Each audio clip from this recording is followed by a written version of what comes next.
Hi there, welcome to seminar number 7. What we're going to be doing is you're going to be following through with this video and then you're going to do the questions below. Um, let's get going into it. I want to start with a refresher, and I also wanted to go into a few administrative items, some what if scenarios for students, and then we're going to look at the discussion that your peers participated in. If you got that questionnaire, you may have answered some of those questions. And we're just going to look as a group to see how everyone felt about final exams and what they learned from them. And then we're going to look at my 3 suggestions and how we can help in the next 30 to 50 days to make sure that this is an enjoyable and successful final exam period for you.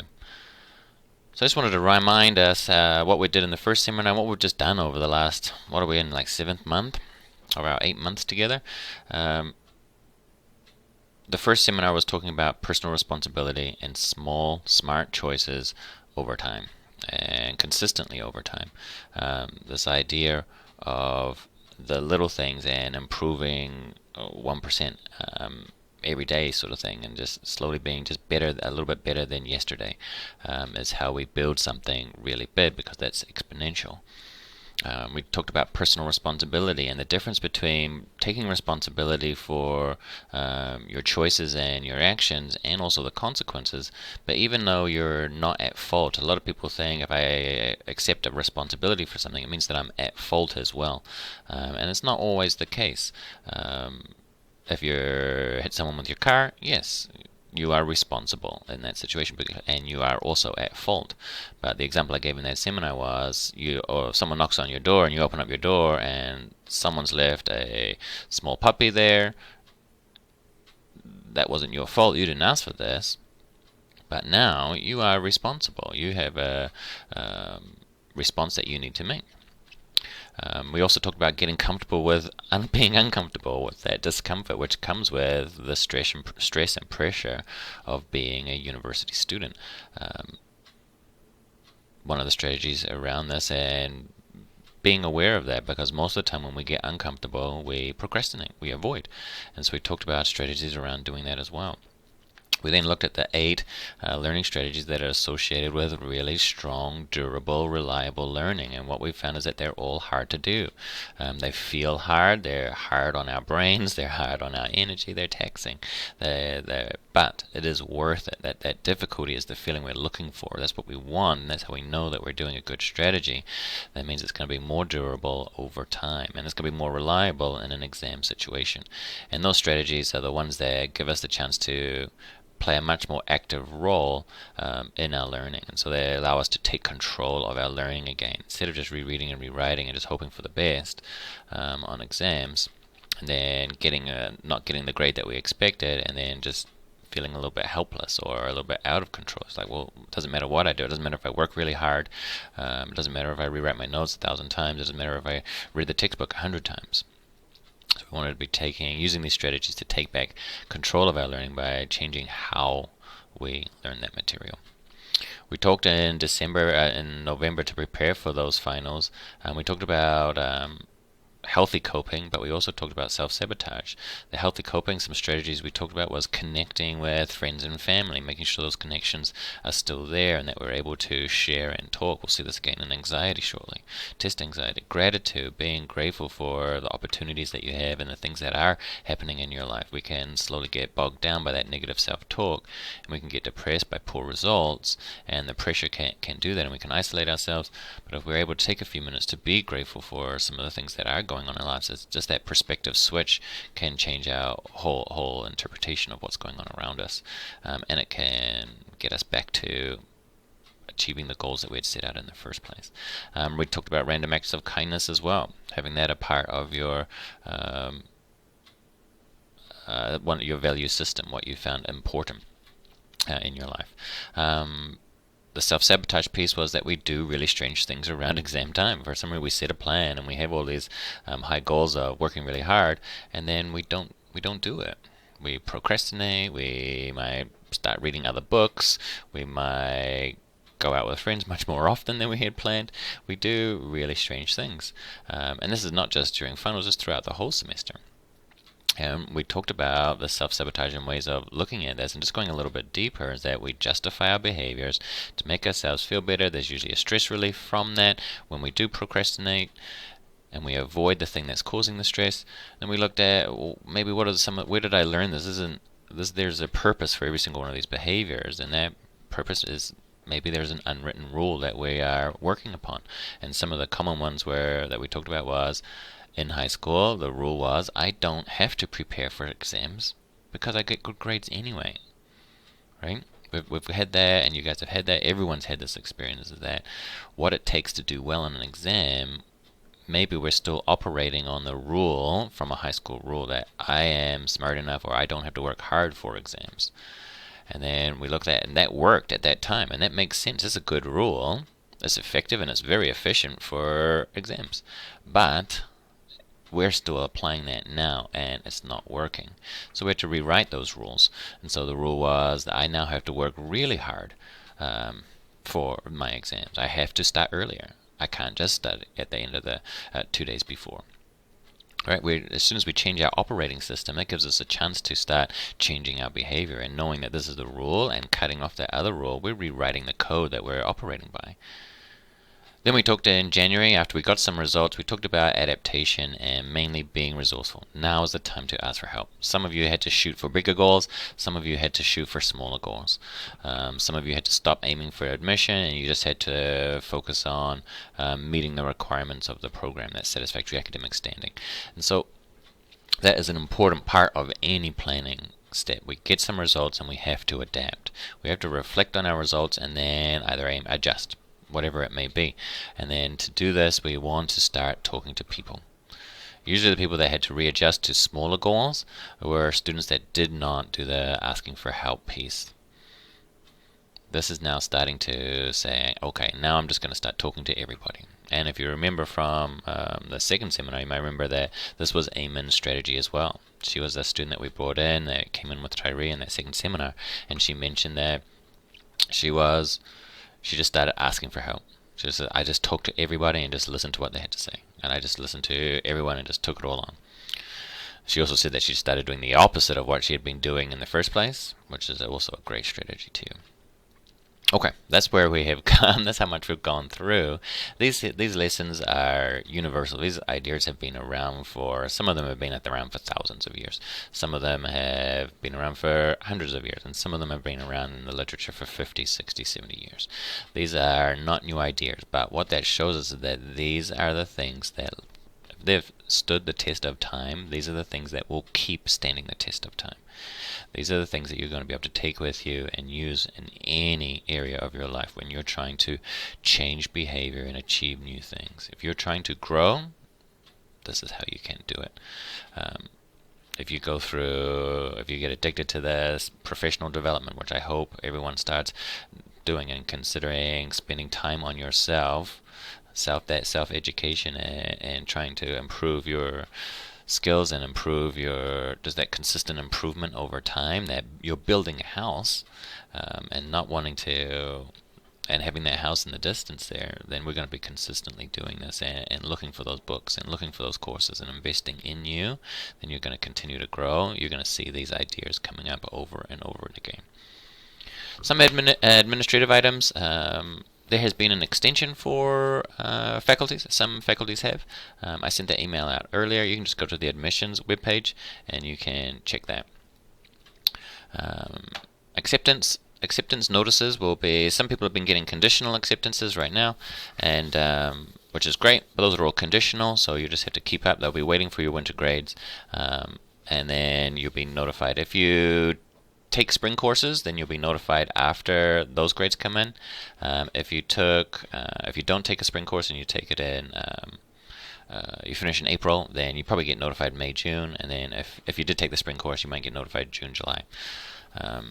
A student asked about, will that affect, if I take spring courses in my application, that's going to delay my notification about admission, does that affect my chances of admission? And no, it won't affect your chances of admission.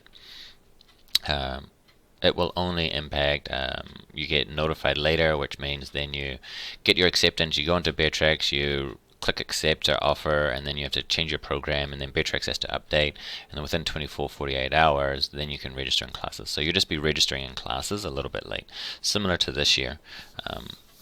It'll be a little bit late, so you may not get your first choice. You probably get most of the classes you want to take, but you may not get your first choice. And so we'll see how that goes. Also, it's up in the air too, seeing what the health concerns that are going around right now as well. Registration for full classes, actually that's just what I mentioned, is going to be after you accept your offer to a faculty. Withdrawal is happening the same as happened all year. Now we're up to the last withdrawal date is April 1st. If you want to withdraw from a course, you do need written permission from us. So we just want to have a conversation with you. So you drop it in Beartrx, and then you meet with us, and then we either do the paperwork and we approve it, or we talk about it, and then you change your mind, and then we just cancel it. So it's do it in Beartrx, meet with us, submit. Spring and summer term. So spring courses, you can register now in the Fresh Start program. You don't have to do anything for spring courses. You just go to Beartrx and you choose the course you want to take. If you want to take summer courses, you must actually submit a new application, because Fresh Start's going to end in spring. That's the cutoff. You stop being in there, and so in Beartrx, the system has you as Open Studies, Fresh Start, and so that there has to end. So then you'll stop being that, and then if your admission comes through, then you'll accept an offer to start in fall for your faculty, and so you'll change your program at that point for fall. And then to take for spring term courses, you're kind of in this limbo zone. So you actually have to submit, go to your account, your Launchpad, where you submitted all your other applications from, and you just submit a new application. You have to pay the $75, and if you want to take the summer course, you just do that application for Open Studies, and then you'll be able to take some courses. But just be wary, there is a rule that is 10 courses total in Open Studies. So if you did 4 courses, 4 in the fall, 4 in the winter, and 2 in spring, that would be your 10, so you couldn't do this summer. So don't fall into that trap and just lose your $75. If you did 3, 3, and 2, then you'd be okay. If you did 4, 4, and 1, then you could take something. But just be aware of that 10 courses limit. So make sure you haven't taken that many before you apply. So if you want to take spring courses, no problem. If you want to take summer, you must submit a new application for Open Studies through the Launchpad account. Resources, keep talking to people. We're finishing strong. We don't want to slow down at this point. We've had the reading week break. Sometimes it takes a little bit to get back into it, so we're getting some momentum going. We've still got some deadlines coming up. They may feel far away, but it's probably less than 50 days right now until the last day of exams. So like the 26th would be, or the 25th I think is that last Saturday where there's an exam on that day. So your exams are happening very, very quickly, and March is moving right along. So keep talking to people, keep using resources, whether it's academic resources, whether it's health resources, whether it's research resources, so the writing ones or the libraries. Keep talking to people you have been talking, and if you haven't talked to anyone yet, just come and check in. I'm sure there's a lot of people. It's usually around 20-25% of the Fresh Start students never come in to see me. Some people see me a lot, some people see me a few times, some people see me once or twice, and then some people don't come in. Just come in and check in. We'll just have a quick conversation, let us know how things are going. You never know what we can learn from these conversations, and we definitely learn from each other as well. Some what-if scenarios. The first one is the required to withdraw scenario. If I do not meet the GPA requirements for Fresh Start, that's when you receive the required to withdraw letter. You will get a letter from Open Studies saying you have not met the satisfactory academic standing mark, and therefore you have been required to withdraw. Now this makes you ineligible for admission, so any application that you have submitted will be declined, and you will not be eligible for a period of time depending on the faculty you're applying to. For example, some are 5 years, some are 2 years, some are 3 years waiting before you're eligible again, so you cannot apply in that time. Okay, now if you don't know this until winter when the grades come through. So if you're concerned, what we can do is we can meet and we can calculate the current situation. We know the full grades. We can see what you've gotten back about winter, and we can estimate where you might be. And then we definitely suggest taking spring courses, because that can help to avoid the RTW. It may not help for admission, but we can definitely help seeing what the spring course can do to help with the avoiding receiving that required to withdraw, so that you can apply to other institutions after here. Number 2 is I do meet the requirements for Fresh Start, so I meet my 2.0 on 24 credits, or my 2.7 on less than 24 credits. But I'm not competitive enough. So if you're not competitive, that means you've been declined, and so you don't get it. Your offer comes back rejected. But you don't get an RTW from the Fresh Start program. So you're actually eligible. You didn't lose that eligibility. The RTW means you lose eligibility for that 2 to 5 years. But you didn't get that. You got satisfactory, but you just didn't get competitive. So what that means is you've just got this 1 year limbo. If you don't accept an offer, then you cannot take courses anywhere at the U of A. You have to be in a faculty to be able to register, and you can't do that. So then you'll be looking at other institutions, either taking a year off or going to another school, taking some courses, and then transferring back with a competitive GPA the following year. So you can keep moving forward in your degree. If I do not pass the cognitive strategies, this just means you didn't meet one of the program requirements. It does not mean you get a required to withdraw. If you miss a seminar, the same thing. If you missed a seminar, then you did not get a required to withdraw. You've just not met one of our requirements. You will not be required to withdraw if you don't meet either of those two things. The required to withdraw is only associated with your GPA. Okay? Some people were confused on that, and a little bit it was causing a lot of anxiety. So those two pieces are just about meeting the requirements of the Fresh Start program. GPA is for Fresh Start, is for academic standing and receiving the RTW. I had a question here that I sent out, and there's quite a lot of you that responded, so I'm just going to pull it up. I think I have to double click. I'm just going to pull it up, and we'll see if we can get some responses here. We've got 65, so we had some funny ones, we had some good ones in here. Let me just make it a little bit bigger on the screen. Gotta move myself down a bit. So I just wanted to see, and you can learn from each other. We're going to see that there's a very common theme coming through these ideas. And my 3 questions were: what made your exam period enjoyable? Last time, often we don't think about exam periods as being enjoyable. We just think of them as this sort of dreaded part of the year where we're being evaluated, and that pressure builds up, and that pressure causes us to have those negative interpretations of it. But some people actually have enjoyable experiences during it. They can interpret that pressure as actually challenge, and it's like, finally I get to prove myself. I've been doing all this work, all this for the last 60 to 70 days, and now I finally get to prove that I've learned all this, and I get to enjoy this as a challenge. And that there's one of those switches in reframing what finals mean to us, and we can do that at any time, despite what we may be experiencing. As it's very easy for me to say that, I know, but it can be a little bit hard to do, depending on our previous experiences. So the first question was, what's enjoyable? The next one is, what mistakes were made? The next one is just a hypothetical situation. If we just took grades and there's lots of ways to describe success. So looking at your Fresh Start year, what are the ways you could describe it as being a complete success, and you are satisfied with what happened despite GPA and despite admission? So moving those off, how could you describe it as a successful year? And then finally we talked about test anxiety. What are some of your strategies you use so that we could all learn from each other, and see if there's obviously going to be some themes in that as well. So some of the themes that we're going through here that we see, we notice we're studying early, working hard to keep stress down, reviewing hard. Some people didn't really have an enjoyable time.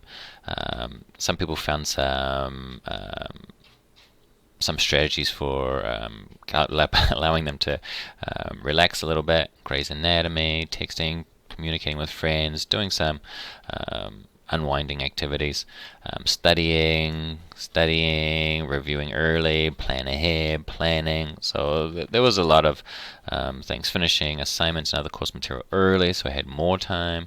Working out and studying with friends, so we had the psychosocial piece as well. So keeping healthy, staying healthy, healthy body, healthy mind kind of idea. Eating well, resting well. I think sleep's in here too. Connecting with friends and being with friends, having that social component so that if we are worried, we can voice our concerns, and our friends are going to be compassionate enough to help reassure us that we are on the right track, that can help manage that stress as we're going through this. And we're all sort of going through it together as well, as can be affirming too and empowering. Plan and review, personal days to de-stress. I told myself that the exam period was the last stage I had to complete before I was able to enjoy my break. So some cognitive behavioral approaches. I actually remembered to study and care about my classes. So very intentional, right? Sometimes we forget about this part, just to actually enjoy the process. Just remind yourself that you this gratitude, you got this opportunity to study here, and you get to be curious and learn all these things and grow as a person, so that you can become a great citizen. You're going to look back on this. You know that your 30-year-old self, your 40-year-old self is going to look back on this time, and you want to limit your regrets, knowing that when you're 30 or 40, you've built this house, and that comes from this foundation that you might be doing now as you're able to explore and enjoy this time of learning that you never ever get to have again. So that's a wonderful way to look at it, and something that we often do not do. Actually studying, so just doing the work. We can say created a schedule, worried and depressed. I don't know if that would help you to have an enjoyable exam. I think this person is just saying how they actually felt, so maybe they didn't have an enjoyable exam period. They might have done some things to cope with the worrying and the depression. There's a lot in here. Mistakes, some of the mistakes. Test anxiety I don't think is a mistake. Slacking off, for sure. Not putting in the effort is something that we can own up to, for sure.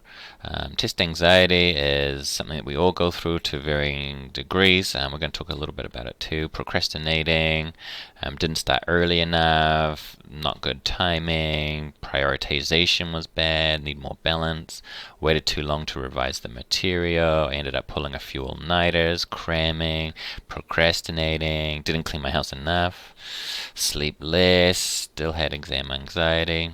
So we can see there's a lot of didn't sleep well, didn't take care of myself, didn't start early enough as I wanted to, I did make a plan but I procrastinated a bit, or I fell off track and I couldn't get myself back on. Overconfidence, that's great, didn't do enough preparation for whatever reason. So these are the things that we want to really work on. And these are the mistakes we don't want to repeat. And so if we can limit some of these and do more of the other ones, then we're going to have a more enjoyable and hopefully better outcomes. We have to remind ourselves, and I think we have to get this really clear, is that to be really clear that if you want those good grades, like in this next one, the hypothetical, if you want good grades and you want to have an enjoyable, and you want that admission, so admission is linked to grades. You can only get admission because of the grades. But you can only get good grades by doing the work. It's not just making a plan, but doing the plan. Those small, smart choices day in, day out, using the effective strategies day in, day out, and limiting your self-sabotage is what's going to get you there. That kind of it. That this here is a byproduct. Your outcome is a byproduct of your journey. So building the house is the most important part if you want to have that good house. So it's that following along and getting into that habit of using the effective strategies over and over again. Success is a byproduct of you working your plan. And that's what we can see. Some people can describe that, and I think that's the theme we get coming from over the next 50 days until the end of your exams, whatever that may be. I reflected over myself and learned more about how I really am and what I really need, which is wonderful, right? That's a great, you can't say that that's not a success. You have grown. You have become a different person over your time in this. If I feel confident and know that I did my absolute best, that's wonderful too, right? Knowing that we actually gave it a shot, that we didn't procrastinate, we can say that's a success, right? Behavior change, as you know, is really freaking hard. It's really hard, so we should celebrate that every time we do that. That's actually one of the strategies in something called Tiny Habits from the Fogg model of behavior change. He tells us we must celebrate. We must celebrate any tiny, and he calls them tiny habits, even if we opened our textbook, right? Just to do one review. If we open the textbook, that's my habit, and I did that. Every time I do that, I should celebrate that. That's the greatest win in my lifetime. This kind of idea. And if you want to know more about that and you want to improve that, we can definitely walk you through that model and how you can get started on creating that habit. If I work as I plan, completing my goals on time. If I worked on my mental health and general mood, so health goals as well. Having that idea, I felt motivated and generally positive, unlike my previous year. So if it actually is just a more, compared to last year, as long as this year is better than last year, I can say that's definitely a success. If my midterms have gone well too. If I felt good about it, whatever that means for the person. If I spend a minimum of 2 to 3 hours per day reviewing, if we're able to have that habit of 2 to 3 hours, they could say, just that idea, you're like, oh my god, I set a plan and I actually did it. I did pretty darn close to it. This idea of saying, I've got the you've exhibited something that you value. In this case, it might be self-discipline. That you were able to start something and finish something despite the grades. But if you did that, then I imagine the grades and your other goals would come to a certain area of what you were aiming for.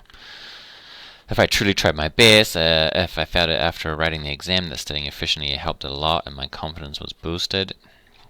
So if they had felt good after their exams, they might be able to say that this was a good one. This is still focusing on that byproduct, so looking more towards focusing on the journey as well. If I did my best and followed along with the plan. Not sure, to be honest. There's a lot of people that don't know how to answer this question. They're so locked into, I need the good grades and I need a mission. Otherwise, this has absolutely been pointless. And we want to have a look at them. That's definitely one way to look at it, right? If you don't get those two things. But what we find is if we're focused solely on the outcome, then we've got one eye over here looking at that outcome all the time, and I've got one eye focusing on my plan to achieve that. Whereas we need everything. We have to have our eyes, ears, mouth, nose, everything here so that I can get that. Set it, know it, and then come back to doing the work. Because that's the only way we get that thing. It's the only way we get there. So we've got to do that work consistently over time. But we will have our attention and all our mental resources divided, which makes our time spent less effective. Let's have a look at some of the students' responses for anxiety. We had a look. Some of them were de-stressing by talking with friends, watching TV, having some other activities, watching videos. Not a lot of good management here at all. Squinty face. Absolutely. So maybe you can learn some strategies from what other people are doing. Music, 10 minutes of socializing with roommates, short YouTube videos, studying. Definitely helps you to lower your anxiety about it.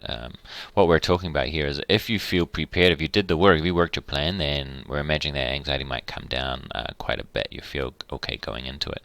But if you're still feeling a lot of anxiety, even though you prepared really well, then we need some other strategies too. And you need to know, when do you experience the anxiety? Is it before, during, or after the exams? And then you have different strategies at each time in that. I don't. Something I need to work on. Sleep and apathy.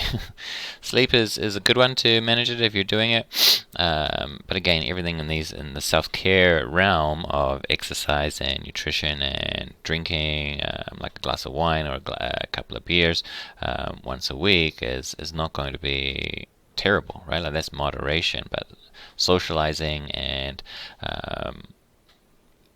any of these coping strategies for stress have to be done in moderation. We're never going to say that some may be healthier than others, but especially at different levels, right? Like watching YouTube is great if you're watching it at the end of the day before you go to bed, right? Or you're doing a little bit of YouTube to wind down after a study session. You've just done 2 hours of studying. You can watch YouTube, right? But it's not if it's reversed. If you're doing 2 hours of scrolling through the internet and just getting lost, yeah, that's not the same, right? Just to manage your fears, that there now is avoidance. You're avoiding doing the work for whatever reason that is. Some people have mindfulness, people breathe, people try and do relaxation techniques, cognitive techniques, reminding it's not the end of the world. There's still so much more to come. We saw that in the last one too, just that forward thinking that you can say, at some point you're going to die, and on your deathbed you're not going to look back at your fresh start year saying, oh man, that was a turning point in my life, right? Like it's not what failing that one exam or not getting admission to the U of A or not finishing the Fresh Start program, it's not going to be the turning point. It's definitely stressful at the time, but you're going to see that there are so many more options for you out there that you're going to be able to continue. You just have to change direction.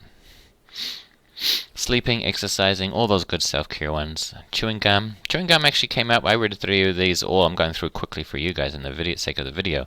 But chewing gum was a really popular one in here, and I hadn't really thought of that one before, but I know that I actually do that.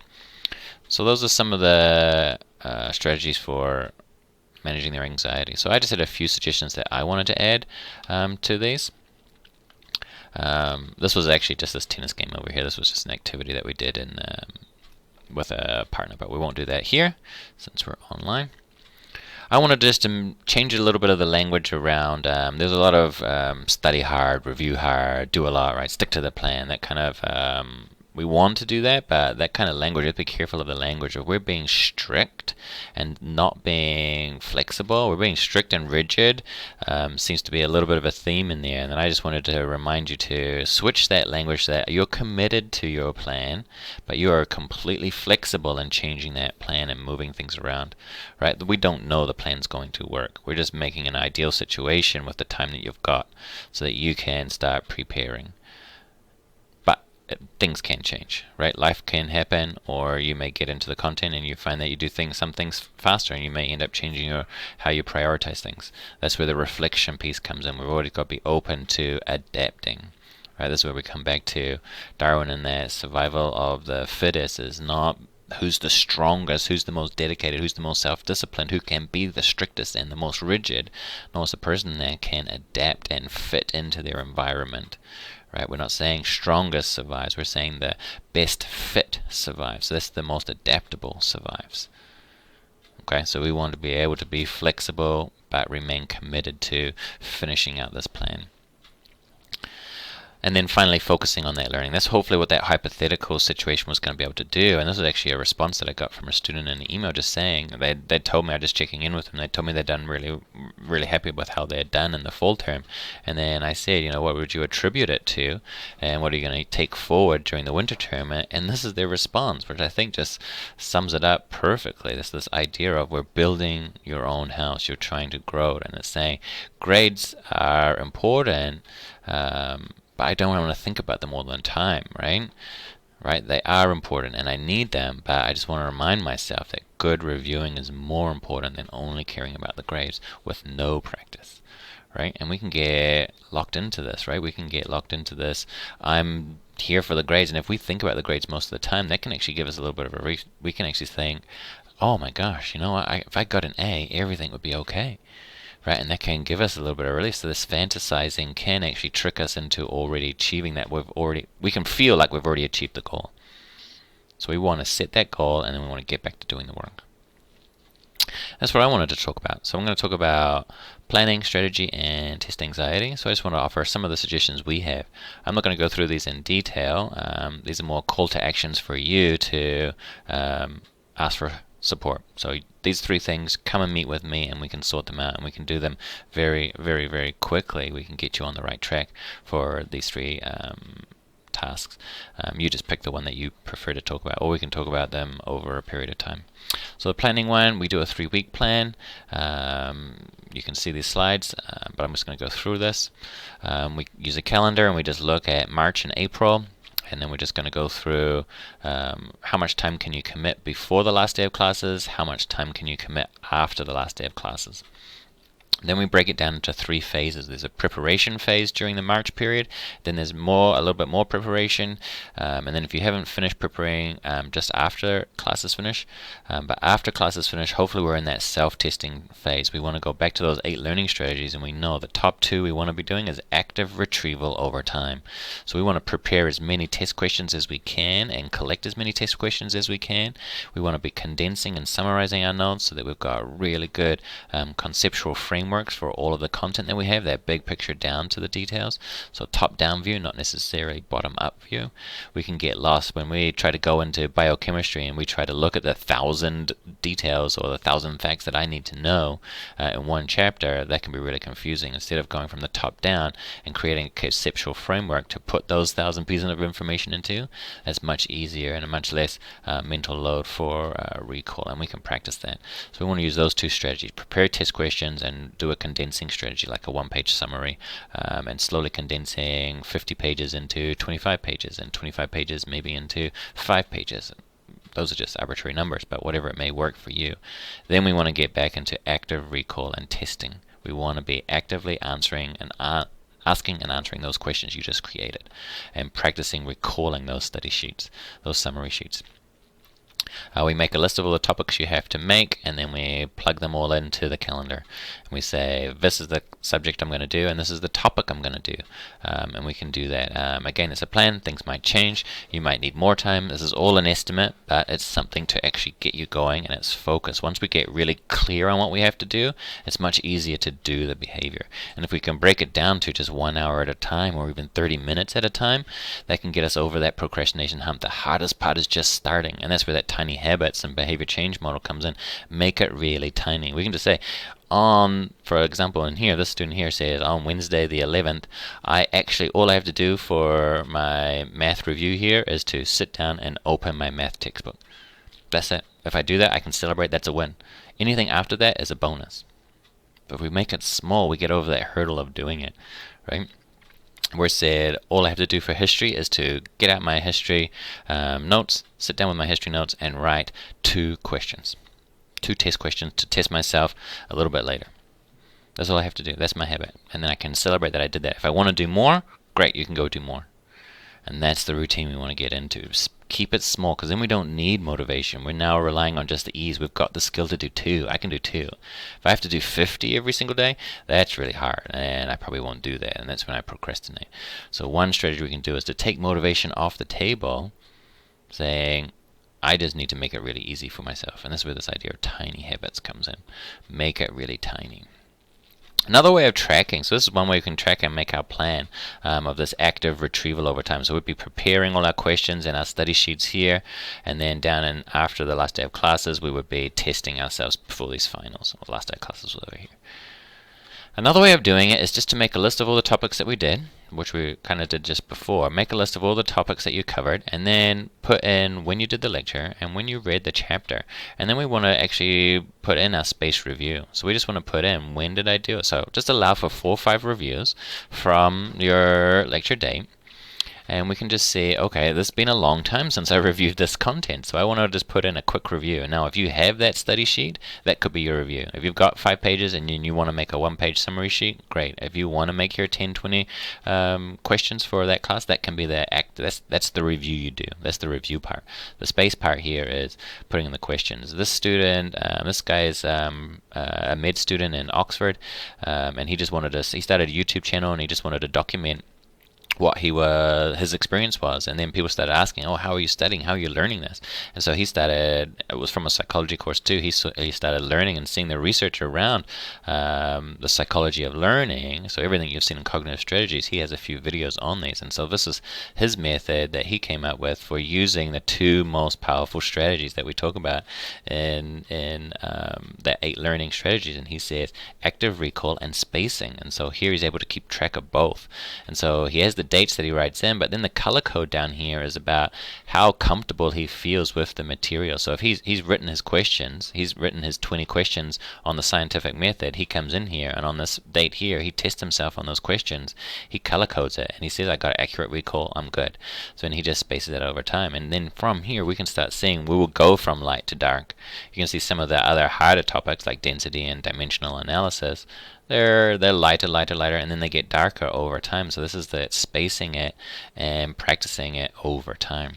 And we can see this is very effective because he's doing it very quickly in the start, and then here it's just an October review, a November review. That's 1 month apart, so that's given him time to really rehearse it, and now he's solidifying it. Like, this practice has led to, I'm getting a few wrong, now I'm getting them all right.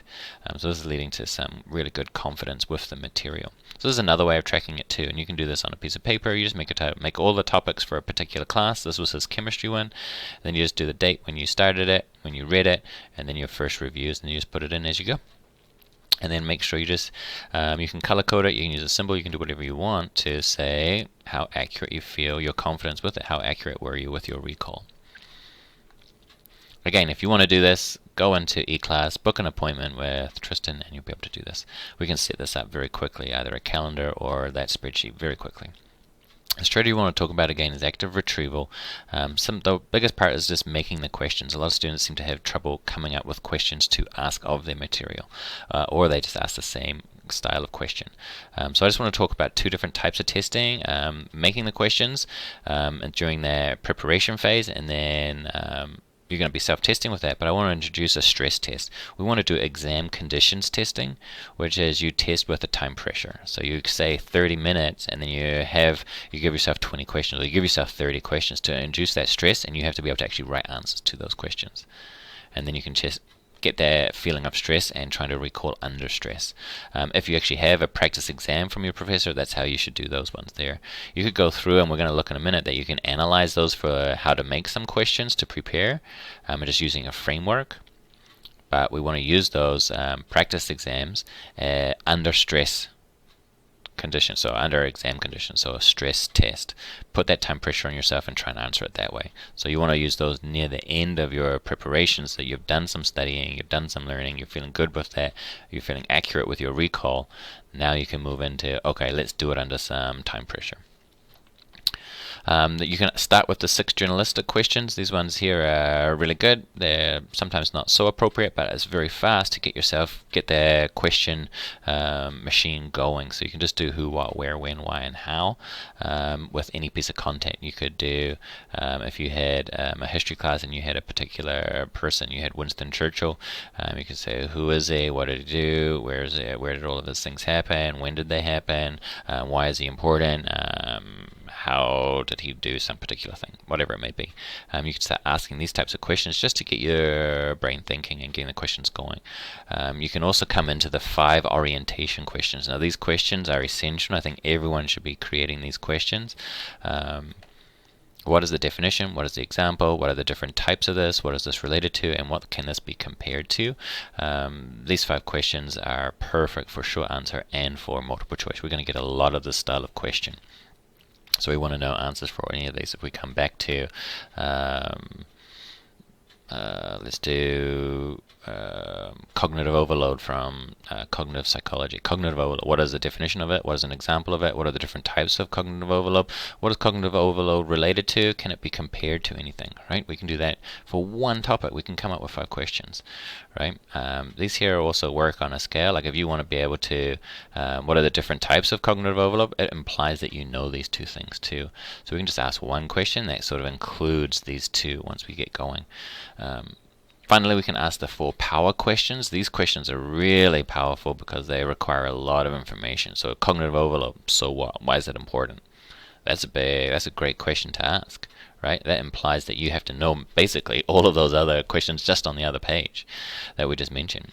Says who? Who says cognitive overload is important for driving, or is important for stress management, or whatever context you're learning it in? Right, this forces us to get evidence and to use that critical thinking about where we're getting our information from, and we can get different points of view. This can be good in English classes and history classes, sociology classes.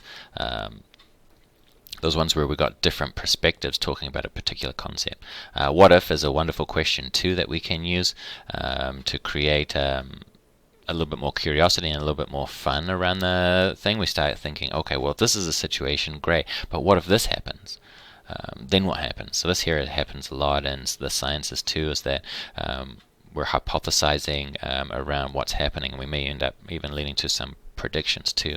So this can be a really fun question to ask. Once we've got the basic understanding, then we can build on that, and so then our conceptual framework of this concept just grows bigger, and we have a lot of connections and associations around this.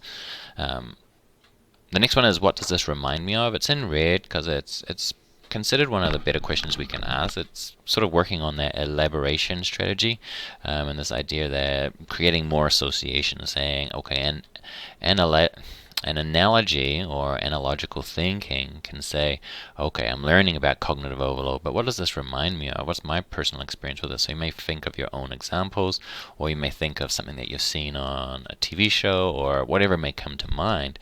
You start thinking of where you've seen this in the real world, or you might think of it as an analogy of how how it may work, and it may be analogous to something that's not even related to cognitive overload, but it might be like, oh, how is cognitive overload like a little kid playing with a toy, or whatever it may be. I just made that up. But what does it remind you of? Well, I guess that was the first thing that popped in my head. So what does it remind me of? Or maybe a kid playing with a toy. They may experience cognitive overload. So asking this question can be a great way to make it personal and relevant to you, and get those juices flowing too. How do you predict questions? I think the orientation questions, you're definitely going to predict questions on your final. So if you're asking those 5 orientation questions for every single lecture, for all the topics that you're going through, the content that you have, then you're going to be good for a lot of the questions that are going to be coming up in that style. You're going to be ready for most of it. But we can actually get a little bit closer and predict some of the ones that they're going to use. What we're going to do is we're going to use textbooks and practice exams, and we're going to just look at what is the repeating phrases that they're using, and we can see in here it just is what is the prompt, what is the response, provide examples, what is it, provide. So we got provide examples is another one that's repeating, but it's also an orientation question. What is blank? So we could do what is for any of these key terms, right? We could do provide an example of any of these key terms. We can say what are these similar to for any of these key terms. So we can see that even just from the key terms list, we can use the orientation questions, and they're actually similar to the practice test that's in the textbook. So if your textbook has some questions, just look at what is the prompt, what is the phrase that's repeating. So here we can see describe. That there's repeating, so we should use that word too. We can go into exams and see the same thing. So the verb they're using here is identify, analyze, thematic, and stylistic. So we don't see this as repeating, but this is from an actual exam. So we can use these terms ourselves and saying, okay, identify the author and context, and the text, the author, and the context for these particular samples. So in this exam, they're given 5 quotes, and they have to do this. They have to identify the quote, they have to identify the text, the author, and the context of that quote. You can do that. If you have a study buddy, they might be able to just have all the books. You can't see what they're looking at, but they just start reading quotes from the books. Or you can make a list of quotes, put them all on flashcards from all the books, and then just on the back have these 3 things. And you can just practice doing that on a flashcard. If you have Quizlet, you could do the same thing with Quizlet and just have these 3 things and just come up with a whole bunch of quotes. Take the time to write out 20 for each one or 30 for each one over time. Again, like 2 every day, so that when you come time, you can practice. You may not guess the right ones, but you're going to practice going through the style of question. So you may predict, but you're practicing in the way that you're going to be tested. Also learning the language of, okay, how do you analyze a passage? So you have to analyze it thematically. What is the language that's used to analyze something thematically? You probably have to know the themes. And stylistically, how did you analyze these texts in your class? Was it using connotations? Was it using examples? Was it using analogy? Was it using literary or figurative language? Those kinds of ideas. How did you analyze it in class? Learning that terminology, that stylistic terminology, and the thematic terminology, and then using that to analyze the pieces as well. And you can prepare for that. You can ask those questions on any. You can just pick up a cut piece, go to your text, read any phrase, and then saying, okay, how do I analyze this thematically and stylistically? And you can practice that. You can come up with 30, 50, 60 quotes, that whatever you want to do, and then just practice doing that over and over again. Science one is describe this particular cycle. Another one is outline the process of this particular thing, briefly outline the cause of this thing, and also look at its symptoms. So there is some expert vocabulary that your professors use, or this subject uses, that you're going to have to apply to your content. So you're starting to think like the professor now, and this is how you can predict some questions on the exam. This is another example of looking at your midterm exams. Go through the midterm exams to see what were the types of questions being asked. These are examples from these two courses. Make sure you keep a record, because this is our active retrieval. Every time we do a new review, we want to be now self-testing. If you're doing this preparation and that practice is going to be key to making this learning now automatic. So when you're in that stress test, you're able to recall this much faster there with the stress, just instead of despite that stress. You won't be breaking down. You'll be able to recall it because you have actively practiced this over time, and you've made this knowledge automatic now. So it doesn't matter if you're stressed or not. Again, if you want to set up this type of study guide, book an appointment with me or Sue, and you can sit down, and we'll help you make one of these sessions. Finally, test anxiety. Test anxiety has 4 components that we look at and we can help students with, and it's just looking around that you can even just work with yourself, is looking at this worrying and that feeling of dread coming up. Emotionality in the literature just refers to the physical sensations and how you feel your anxiety in the body. And then cognitive behavioral, maybe that avoidance is the behavioral piece, and then the forgetting, zoning out, blanking, I guess that's kind of the same, is the cognitive piece. And then finally, confidence, not believing in your ability to do well, and also not believing in a positive outcome is the components that we talk there. In the literature, we called that in the program self-efficacy, but I think confidence is a good way to look at it too. So a couple of strategies right now we can use, but how we can work with students, we have a lot of other ones. But I highly recommend students practice accepting and redirecting with worrying. That worrying, we can just go into that worrying cycle and we can't get out of it, and we just waste time inside of that worrying. And when we do finally break out of it, we may just watch a YouTube video, we might talk to somebody, or we might just fall asleep and have a nap, right? We get into that, it's just too much, it's overwhelming, so I just have to distance myself and I have to do something. So you redirect yourself already, but it may not be as productive as you want. You're not redirecting towards your goals. So to help deal with that kind of suffering, that dread and that worrying and that stress, is we want to use this term accepting. So acceptance means you are accepting the possibility for whatever this worrying is. You're accepting that the possibility exists, and you're just allowing for it. You're not agreeing with it, and you're not liking it. That's not what accepting means. You don't have to like it, and you're not agreeing with it either.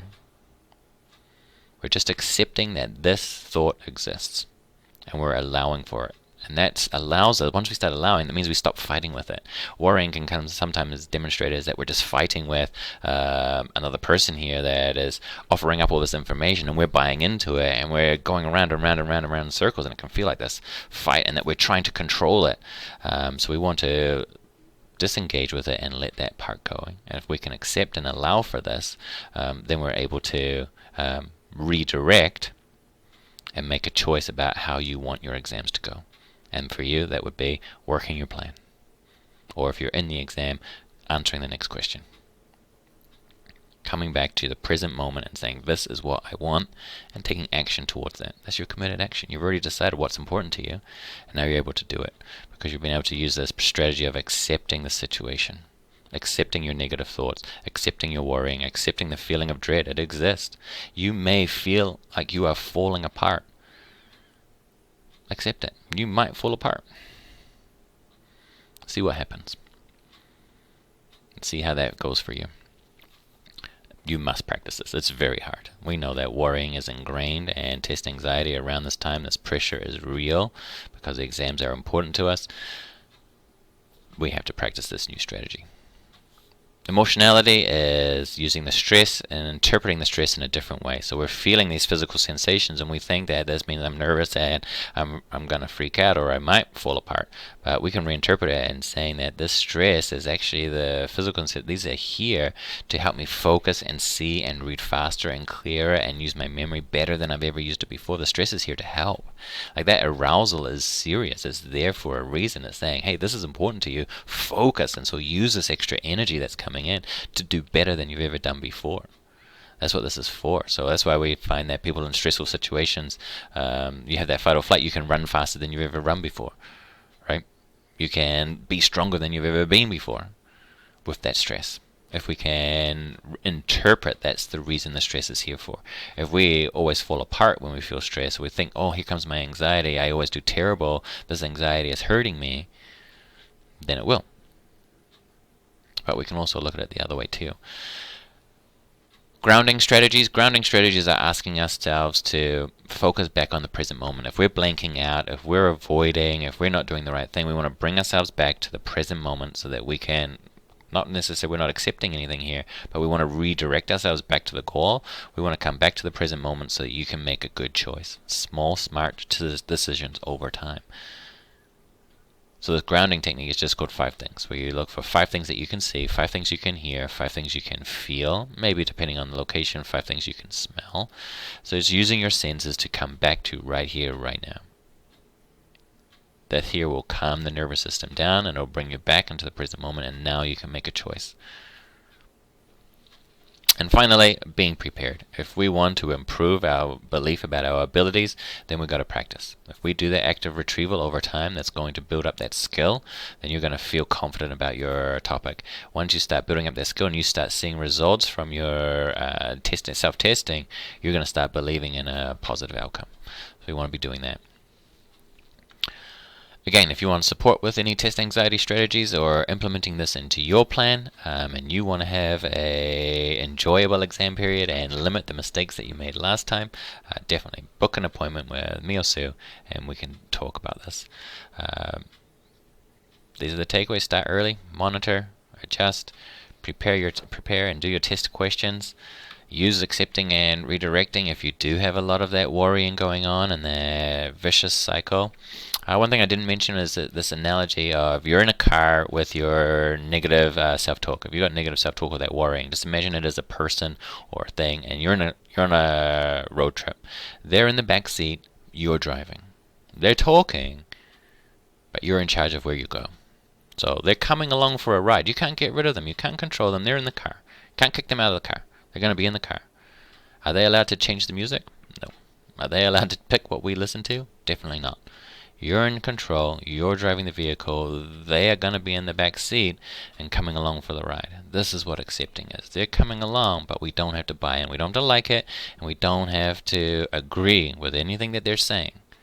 They're just coming along with the ride. That's what acceptance means. You're not accepting that it's true, and you're not accepting that you like it and that this is the way it's going to be. You're accepting the possibility that this is happening. Finally, ask for help. Please, come let us know. That's the end, and it's been a privilege. Please answer the questions down below, and all the best on your finals. I hope to see you soon. Thanks.